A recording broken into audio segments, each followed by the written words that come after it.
Hello, welcome to Old Nerd Hits a Yard Sale. I was on my way home from work the other day and drove past a yard sale sign, an older house along the country road that I follow to get to work.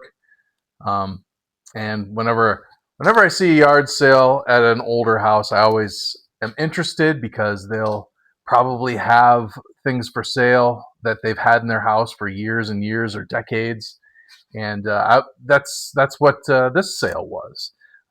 This bag is full of the things that I bought there. I think I paid $4 for everything in this bag. Uh, Nothing great, nothing, nothing earth shattering. Just some interesting relics that I picked up that probably a lot of you will think I'm nuts for getting. So let me get this out of the way, and I'll show you what's all in here. So, first of all, there's this old young reader's paperback of a book called Captives in Space by Joseph Green, a Golden Griffin space mystery. Ghost voices from a shipwreck in space hold the key to a mysterious world and a fantastic interplanetary crime. This is a first edition, printed in 1969. See, the owner wrote his name. Copyright 1960. First Golden Griffin printing 1969. So this isn't a first printing of the story, but it is a first printing in this form. Not in great shape. I looked at this on eBay. They don't sell for much money. It's not like rare or anything like that. But I do like young readers' books, especially if they're sci-fi or ghost stories, fantasy, that kind of thing. So I pick them up. I might resell it. We'll see. Maybe I'll read this one. I'm not real sure. But there's that. And there was a couple of books, young reader books here that I picked up. Escape to Witch Mountain. This is the original adaptation after the movie was published, or after the movie came out in 1975 for Escape to Witch Mountain. Again, not in great condition, but not bad. I like having these movie tie-in books, the paperbacks, sometimes the hardcovers, but mostly the paperbacks of movies that were published, well, movies that came out, and the books that were published in, say, the 70s and the 80s when I was a little kid. Uh, I, I really dig those. Again, not really worth anything. Here's another very young readers book. This one will probably look familiar to a few people.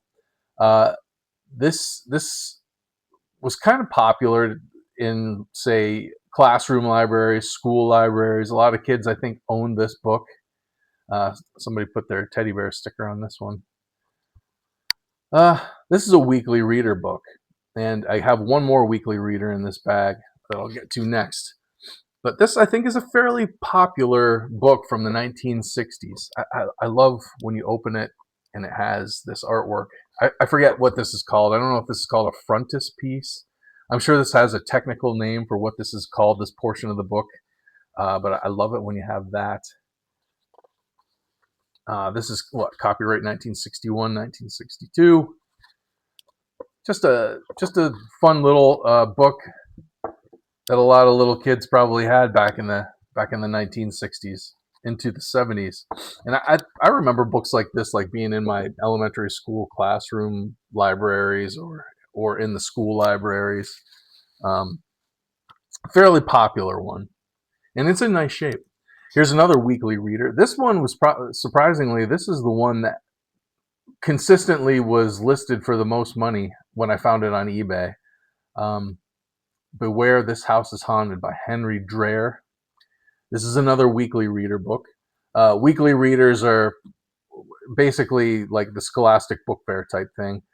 They started in the 1950s, started doing young readers books probably in the 60s or the 70s. This came out in the early 80s. This one did. So that one came out in the 60s. This one came out in the early 80s. This looked just like a fun book. This, like I said, this is the kind of young readers book I like to grab. The old ghost story book. They're just fun. They're just a lot of fun. So this is just probably what true accounts of ghost encounters is what it looks like. It's not just one story. And it's illustrated. Oh, it's got photos and illustrations. Yeah, just a cool piece to have in the collection or resell it. I'm not sure. Okay, we got two more books, and these are both not children's books. They were just cool adult contemporary fiction books from, back in the 80s. Eric V. Lustbader, White Ninja, a Nicholas Lanier novel. It was in nice condition. Nice one to add to the library or stick out for sale. At one time, a used bookstore somewhere, somebody wanted $15 for this, and you weren't allowed to use credit to buy it because it's a first edition. I don't really know much about this book. It sounds fairly interesting. I mean, it sounds pretty standard for this type of book. The plot: a white man moves to Japan, becomes a ninja, but not like in a adventure sort of way. More like a an espionage type thing. Not superhuman ninja. Just I don't know. Shut up about that one because I don't know what I'm talking about. This one I thought was really neat. This is a hardcover, but it's an unfinished story by Raymond Chandler. I guess he had some notes or some portions of this novel written when he passed away, and it sat around for years, and then finally Robert B. Parker finished it and released it. When did this one come out? This one is probably another 80s book, maybe early 90s at the most. Oh, where are you at? Give me a date. 1989. So this came out in 89. And it's probably just, a detective noir type story, I'm guessing. I don't know. It looked cool and it was in nice shape. So I grabbed it up. Okay, last but not least, and if you weren't laughing at me already, you'll probably start laughing at me now. I bought some VHS tapes.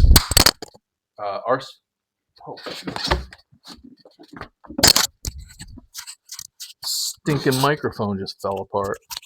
Give me a second while I reattach it. Sorry if that hurt anybody's ears. Anyway, VHS tapes. Arsenic and Old Lace. This is my wife and I's favorite movie. We actually got married on Halloween because we love this movie.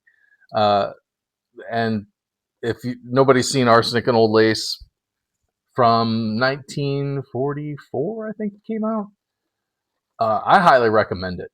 This movie is great. It's based on a play, and it's got all kinds of big stars in it. Cary Grant, Raymond Massey, Peter Lorre. It's directed by Frank Capra, and this is really nice condition. So yeah, this is just for my personal collection. I do have a VHS player still, and I got Romancing the Stone. This is one that I figured my wife would like. I remember this from when I was a kid. I really enjoyed this when I was a kid. It kind of came on the rode in on the coattails of the Indiana Jones craze back in the 80s. This was directed by Robert Zemeckis, writer, director of Back to the Future series of movies. There was one sequel. Great movie. Great adventure movie, a romance adventure movie. So this one is really good for the wife and husband, or the couple. This is a couples movie that the man can like because of the action and the adventure, and the woman can like because it's basically a romance novel in film. So I got that because, like I said, it's my wife and I's. These are both my wife and I's This one's our favorite. This one I showed to her a couple years ago, and I think she kind of dug it. I was hoping she would like it enough to say, "Hey, let's watch the sequel." What was the sequel called? Romancing the Stone, and what was the secret called? Or the sequel called? I can't remember. Anyway, this is the third and final VHS tape I got. Again, in great shape. All three of these were in great shape. Well taken care of. But I've never seen this. When I was a youngster, I can remember watching the old Herbie the Love Bug movies from the 70s and enjoying them when I was real young. And then this came out. It's kind of a remake, I guess. When did this come out? We haven't got a date back here.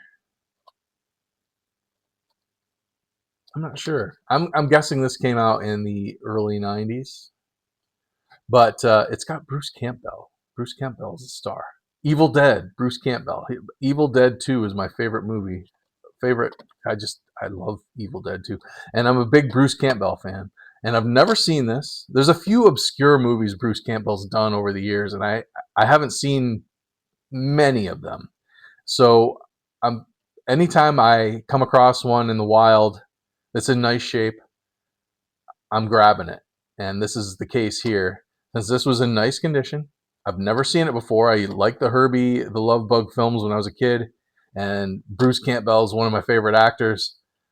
I had to grab that, and I'm gonna pop that in the VCR one of these fine days and finally see this. I'm sure it's probably not great. You don't really hear about this movie much, but I'm excited to watch it just to see what Bruce Campbell does in a Disney Herbie the Love Bug movie. That'd be fun. But anyway, that's my old nerd visits a yard sale. Again, nothing real exciting. Kind of silly, really. But I had fun. I only spent a couple bucks. And I have some interesting pieces to add to the collection or put in the old nerd store for sale. So what do you think? You like any of this stuff? Does anybody else go to old yard sales looking for stuff like this? Comment down below if you do. Leave me a like, share this video, subscribe, all that stuff. I thank you for watching, and I'll see you in the next video. Bye-bye.